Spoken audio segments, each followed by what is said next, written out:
Here's a number that should make you stop scrolling. Dick's Sporting Goods, ticker symbol DKS, is trading at a trailing price to earnings ratio of just 13.29, which on the surface looks incredibly cheap.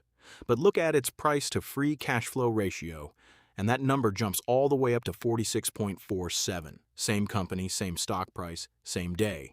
Two completely different valuations.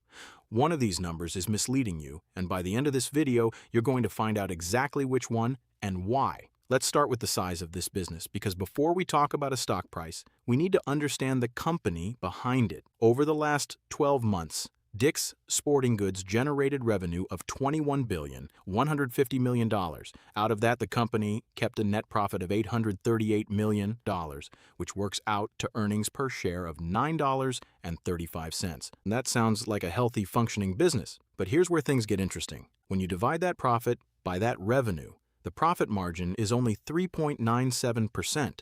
In other words, for every $100 a customer spends in the store, Dick's keeps less than $4 as pure profit. That is the reality of retail. Thin margins, huge volume.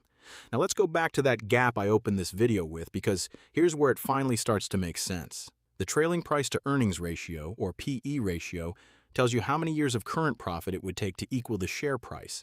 And at 13.29, that looks like a genuine bargain. Looking forward, it drops even further to 9.23. Meaning analysts expect profits to grow. That's the kind of number value investors get excited about. So why does the price to free cash flow ratio, the number based on actual spendable cash rather than accounting profit, sit all the way up at 46.47? The answer is capital expenditures. Operating cash flow came in at $1,590 million, which sounds strong, but the company then spent $1,350 million building, renovating, or investing in its operations. That leaves only $239,410,000 of actual free cash flow, or $2.67 per share. That's a free cash flow margin of just 1.13%. So the mystery from the start of this video is solved. The earnings number looks cheap because accounting profit hasn't been drained by heavy spending yet, but the cash flow number is expensive because once you account for everything the company reinvests back into itself, there's very little cash actually left over. Two different lenses, two very different prices, and that's not even the most surprising part.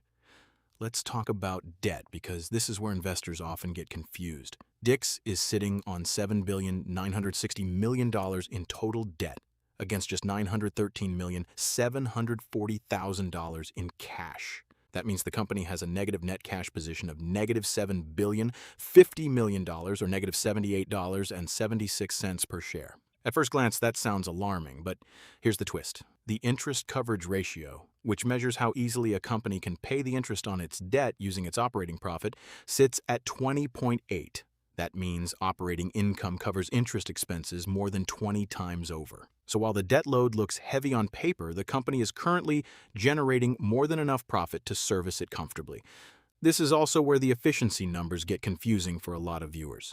Return on equity, which measures how much profit is generated from shareholders' money, is 18.47%, a genuinely strong number.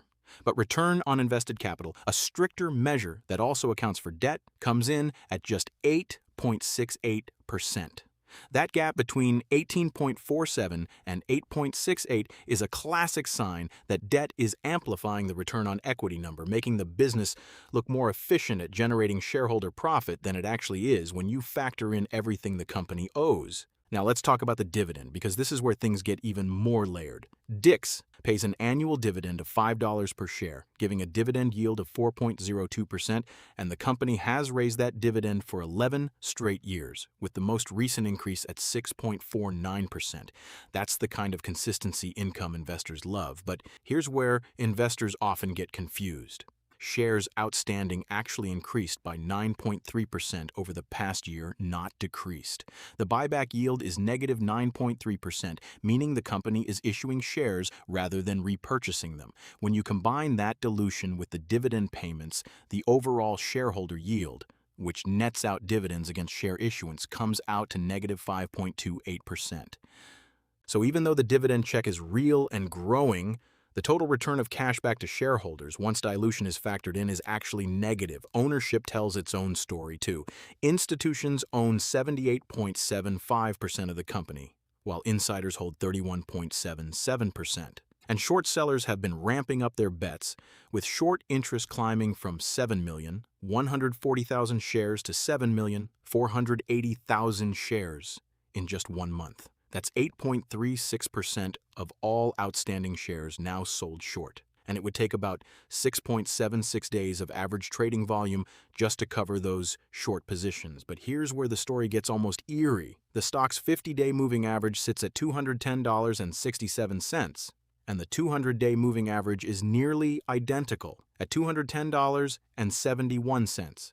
The analyst price target of $210.41 lines up almost exactly with both of those long-term averages. Yet the current share price has fallen so far that it sits roughly 80% below that level, which lines up with the Relative Strength Index, or RSI, reading of just 15.38. Traditionally, an RSI below 30 is considered deeply oversold territory. A reading in the low teens is rare, and it's the kind of signal that tends to grab the attention of both bargain hunters and skeptics. So which side is right? The technical picture suggesting an oversold stock trading far below its own recent averages, or the fundamental picture showing thin cash flow margins and a shrinking shareholder return? Let's look at 2 final scores that try to answer exactly that question.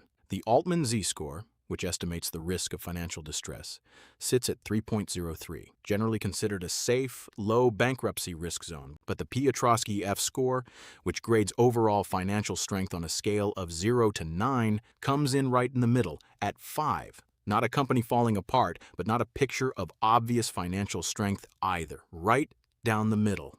So let's bring it all together. On one side, you have a company generating $21.15 billion in revenue, growing earnings per share at a forecasted 12.1% over the next 3 years, paying a 4.02% dividend it has raised for 11 consecutive years, comfortably covering its interest payments more than 20 times over, and trading at a trailing earnings multiple of just 13.29. On the other side, you have a stock down 45.39% over the past year, a free cash flow margin of only 1.13%, a negative shareholder yield of negative 5.28% due to share dilution, rising short interest, and a return on invested capital of just 8.68% once debt is factored in. 2 completely different stories sitting inside the exact same set of numbers. So here's the question worth sitting with, the one this entire video has been building toward. When a stock's technical picture looks this oversold, its dividend history looks this consistent, and its debt still looks this manageable, but its actual free cash flow and shareholder returns tell a noticeably weaker story underneath. Which set of numbers do you think ends up telling the real story of where Dick's Sporting Goods goes from here?